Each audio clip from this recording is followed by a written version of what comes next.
So welcome back guys.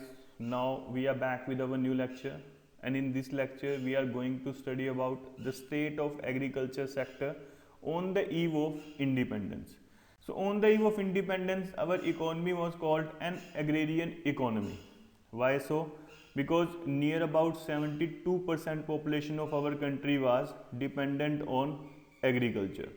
कहने का मतलब है कि हमारी जो इकॉनमी थी उस इकॉनमी को हम लोग क्या बोलते थे, एग्रेरियन इकॉनमी बोलते थे, क्योंकि हमारी जो मैक्सिमम पॉपुलेशन थी वो डायरेक्टली या इनडायरेक्टली एग्रीकल्चर के ऊपर डिपेंडेंट थी. Next we have features of agriculture on the eve of independence.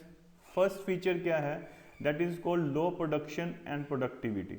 Hair production is equal to output and productivity is equal to output per hectare of land. So इन्होंने बोला production क्या थी, जितना भी आप लोग आउटपुट प्रोड्यूस कर रहे हैं, whatever output you are producing, that is called production. But from the 1 hectare of land whatever output you will get, that output will called productivity. Right? So we always measure the productivity on the basis of average. Now the low production and productivity क्यों आ गए थे हम लोगों के पास? Reason क्या था? First one is lack of means with the farmers. मतलब जो फार्मर्स थे उनके पास मीन्स नहीं थे, so that they can utilize their land fully and efficiently. Then next we have lack of incentive to the tillers of the soil. जो soil के tillers थे हम लोगों ने उसको भी कोई इंसेंटिव नहीं दिया था. So that's why we have the low production and productivity. And we can check it out the low production and productivity with the following table. That table is, here you can check it out. We have given the productivity kg per hectare, production in lakhs ton. Right? So in 1947 if you check it out, wheat, the productivity of wheat was 660 kg per hectare, and in the year of 2019 and 20 the productivity was 3421. So here you can clearly see the difference regarding the productivity. Next we have production. In 1947 if you check it out, production of wheat ये कितनी थी? 64 lakh tons, and in the year of 2019 and 20 ये increase होके कितना हो गया था? 1076 lakh ton. So here you can check it out. जो हम लोगों की प्रोडक्शन एंड प्रोडक्टिविटी थी that was very low as compared to the production and productivity in the year of 2019 and 20. Next we have exploitative land settlement system.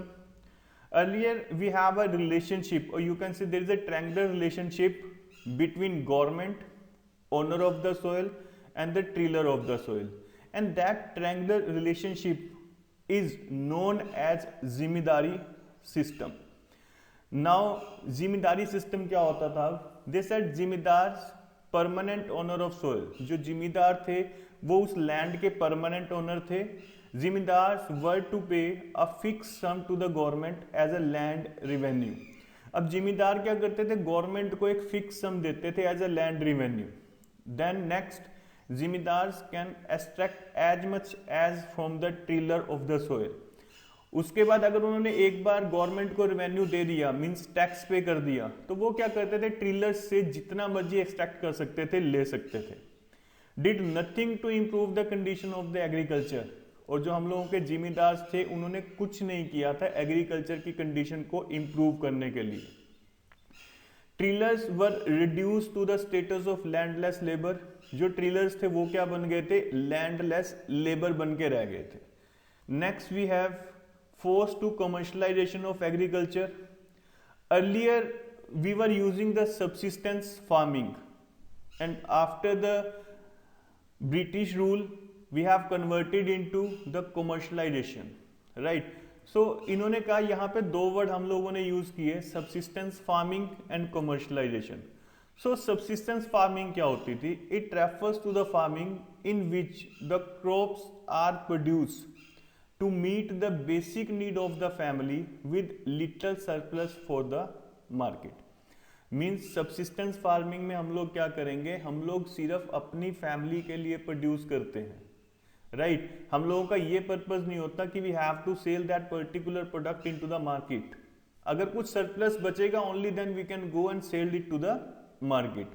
Next we have commercialization. It implies production of agriculture crops for the market rather than for self consumption. Commercialisation में हम लोगों का जो main purpose होता है वो self consumption नहीं होता. Our main purpose is to sell that particular crops into the market so that we can earn the money. अब जब कॉमर्शलाइजेशन हुआ ना तो उसमें दो चीजें थी. फर्स्ट वन क्या, फोर्स टू प्रोड्यूस इंडिगोज.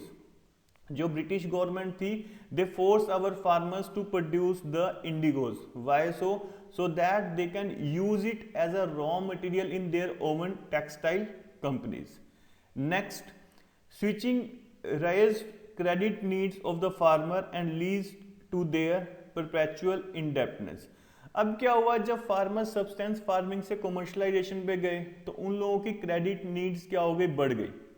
जब उनकी क्रेडिट नीड्स बढ़ गई ना बेटा, तो उनके पास उन्होंने इतना लोन ले लिया यू कैन से कि उस लोन की वो रीपेमेंट ही नहीं कर पाए, तो परपेचुअल इनडेप्टनेस में चले गए. मतलब लॉन्ग टर्म इनडेप्टनेस में वो क्या हो गए थे, चले गए. Next we have lack of investment in agriculture infrastructure.